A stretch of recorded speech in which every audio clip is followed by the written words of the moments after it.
I hope you guys are doing well. My name is Zahir, and as promised in the last video, or the video that you're seeing here, we will be doing a quick walkthrough of the code that we wrote to basically come up with an email workflow automation solution using CrewAI. All right, so when you're thinking of agentic solution, the first thing that you want to essentially build together is to execute the tasks. You'll need to understand what are the tools that you need. If I take you back to this particular illustration here, you will see that to essentially make this automation work, I need at least 3 different tools. One is a tool to talk to Gmail, that is read emails from Gmail, and in certain cases also write back to the Gmail, right? I need to basically build the Gmail operations. That is one tool. The second tool is I want to be able to talk to Asana, that is basically use an API, create a project, read project IDs from Asana. That means I need a tool to interact with Asana. That's an Asana tool. And third, I need to essentially be able to write to the database. Now, this can be controlled through code, as you can imagine, yes, but I still want to be able to do that using natural language and not explicitly call this database programmatically. I want an LLM to do that for me, which means I need to write all the DB operations and explicitly call out how the payload or how, the entities of that particular database are called, what is the input to those methods explicitly, and the agent will understand and do that for me. So it is very important that you build a list of tools first and then look at how you want to use the agents to essentially leverage that and execute the task. All right. Some people also have a tendency to define the tasks first, which is not a bad idea to do. For example, if you're like me, who first illustrates the workflow and then keys in the required information, you could do that as well in an automation solution. So now that we've understood that we want to create tools first, let's create those tools. Now, let's see how those tools were created. Actually, I've already created the tools, as you know. So I want to quickly show you the email ops tool first. I am using obviously the Google API client to essentially, that's a Python package to essentially talk to a Gmail using the Gmail API on Google Cloud or GCP. So you should be able to create an account. There are several tutorials online available. I'm going to share a few URLs in the description so that you can go through that and create this. Let's look at the tool itself. It's a very simple tool. I have created 2 methods here. One is to read email and the other is to send email. The send email is something that we have not used in this particular tutorial. We'll probably do that in the second one in the future, where we'll be using CrewAI flows as an example. Let's leave that for future. But the main method in this particular tool, that is the email ops tool, is reading email. I want to read email continuously using the API and parse that email and obviously send it downstream for further processing, that is, right? All right, so this is email. I'll be sharing this code with you. You don't have to worry how this was implemented. There are plenty of snippets available online, but for your reference, I'll obviously be sharing the code with you. The next tool is Asana tool. Again, a lot of this tool is, a lot of these tools and the code snippets are available online with examples. But in this case, what we've done is we are using the Asana API, and all of those API endpoints are mentioned in .env. So we'll be using the Asana API endpoints to tag. There is no Python package here. There probably is also a Python package which I have not explored. I found this to be much easier. I'm using the request library to essentially hit the API endpoint and send my payload, which is basically a task. The payload entails a task or a task for that particular project.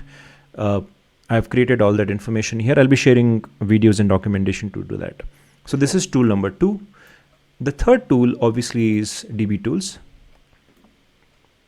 DB operations, again, I want to ensure that every time I'm creating Asana project, I'm also recording that email and the Asana ID in a database so that I have a record of how many emails that I had. This is a use case that I just made up, but you could probably have a completely different use case to have DB operations. The idea here is that we are seeing how DB tool is called, and how CrewAI essentially, without me programmatically calling this particular DB tool, is able to create the input to this particular tool and insert the records in the database. Okay, we are using SQLite here, so you don't have to worry about DB connection and all of that. When you run this, this should be you should be able to run this easily. All right, this is one single method, as you can see, just to insert DB in the DB tools. There is a method to insert here, but there is also a method to read all the records. So once you run this, I'm also reading this just to show you on the screen from a demo purpose of what was created and what was rendered. All right. Yeah. So these are the tools that we have used here. As you can see, a tool to read Gmail, a tool to talk to Asana, and also a tool to write into database. Now let's look at how agents.yaml and task.yaml are created. You'd want to first clearly articulate what are the tasks. So in my case, I want to be able to take that input that we have got after reading that email and extract certain attributes from that. That is, who sent that email, the content of that email, the name of the sender, and also what kind of category that does that email fall under, and also recommended action. What are the next steps that should come out of that particular email? The Asana task is something that I want to establish. Again, the idea is that I am reading based on the email category, which is basically the output here of this particular task. I want to be able to extract the Asana title, task description, the assignee, priority level. These are basically the fields that we need to create a project or a record in Asana, essentially, right? And the last one is basically a DB storage task.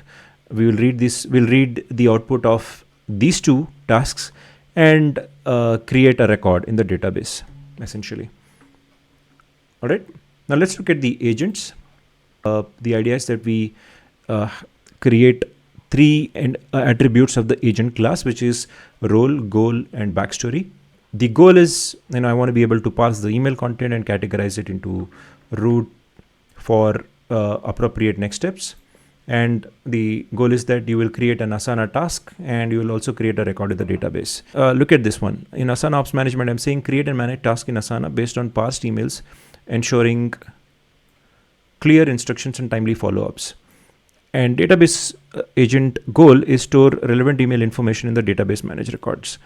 I'm not explicitly mentioning what kind of record it is. I'm just asking it to be this agent that does the database operations for us.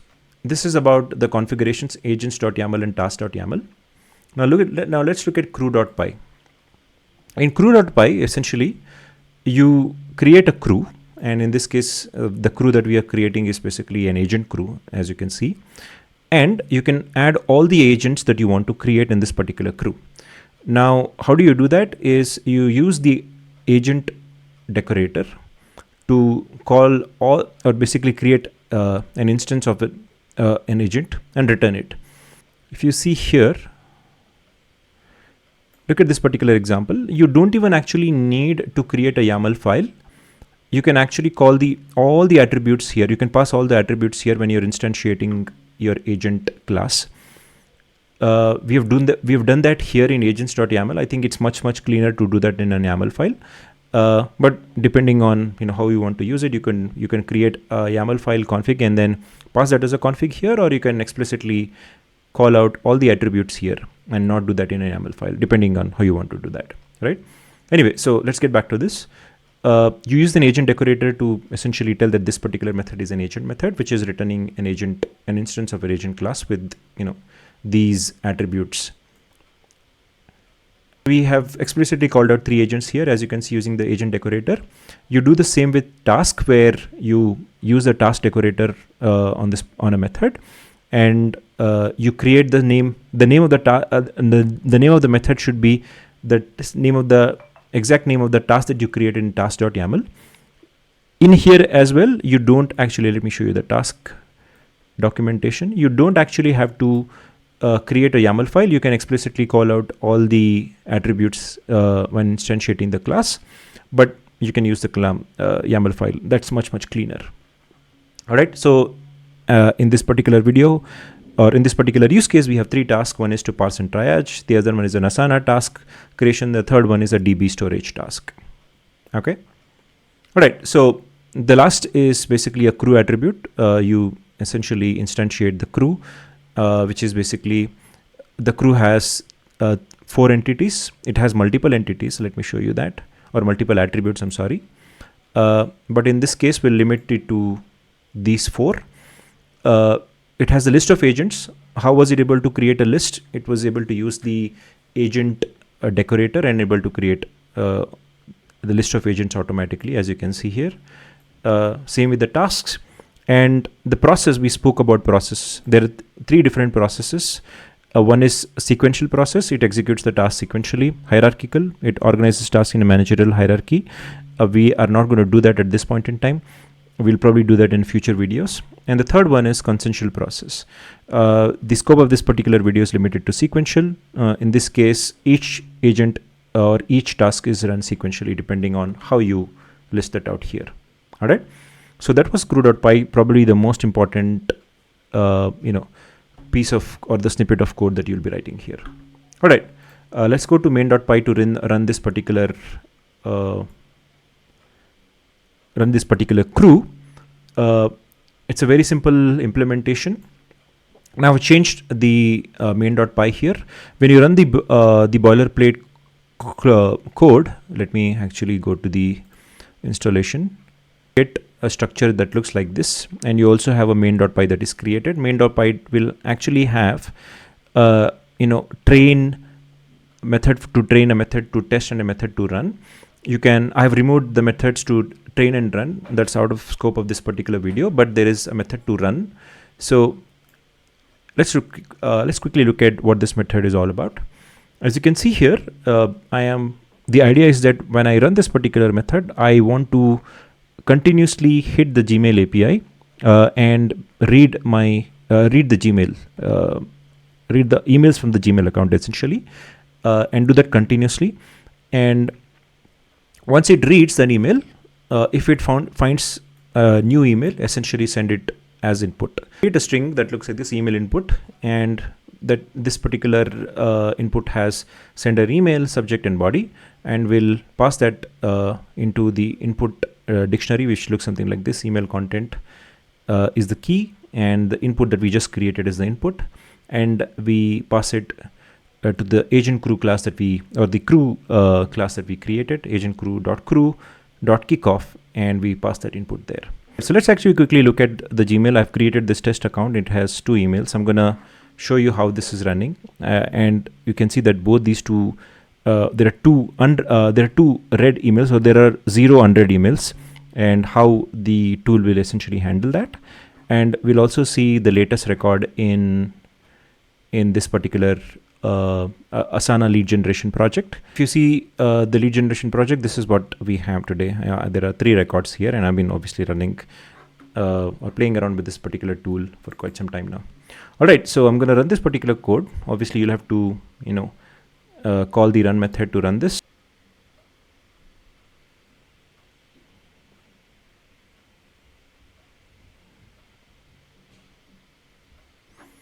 Yeah, so as you can see, it is continuously reading emails, and because there is no unread email, it is continuously looping and reading emails.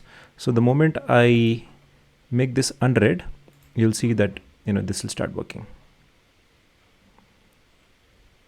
All right, so it has read this particular email, it is parsing it, and it was able to extract the relevant information, as you can see here.